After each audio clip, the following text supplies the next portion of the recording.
মানে খুব গুরুত্বপূর্ণ, খুব মানে এটা আমাদের নজর কাটছে। তার কারণটা হচ্ছে, দেখো স্বর্ণালী, যে এই মুহূর্তে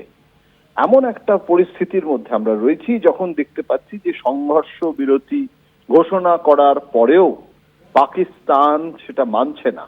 এবং তার বদলে বারবার একটা পাক হানা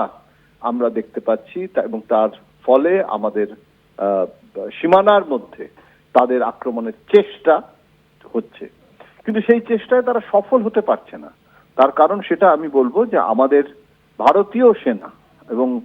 শুধু তো স্থল সেনা কিংবা নৌসেনা নয়, বায়ু সেনার যে আজকে আমরা দেখতে পেলাম তার যে নজির, এখন এই পরিস্থিতিতে রাজনাথ সিং লখনৌতে যখন এই ব্রহ্মসের যে একটা উদ্বোধন, তার একটা যাকে বলে হিন্দিতে যেটাকে বলে শুরুয়াত, সেইটা যে ঘোষণা করলেন, তার যে এটাও তো একটা বার্তা। প্রতিরক্ষা মন্ত্রী তিনি নিজে উত্তরপ্রদেশ থেকে এসেছেন, উত্তরপ্রদেশের মুখ্যমন্ত্রী ছিলেন, এবং সেই রাজনাথ সিং ৭৩ বছর বয়স, কিন্তু এখনো যেভাবে তিনি দীপ্ত ভঙ্গিতে আজকে সাংবাদিকদের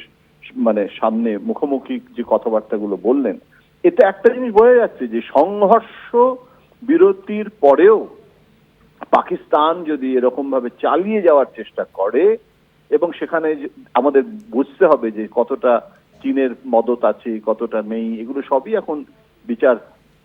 বিশ্লেষণ চলছে, তার জন্য প্রধানমন্ত্রী বৈঠক করছেন। কিন্তু এখানে একটা কথা বোধহয় বলে রাখা ভালো, সেটা হচ্ছে যে যে কোনো যুদ্ধের ক্ষেত্রে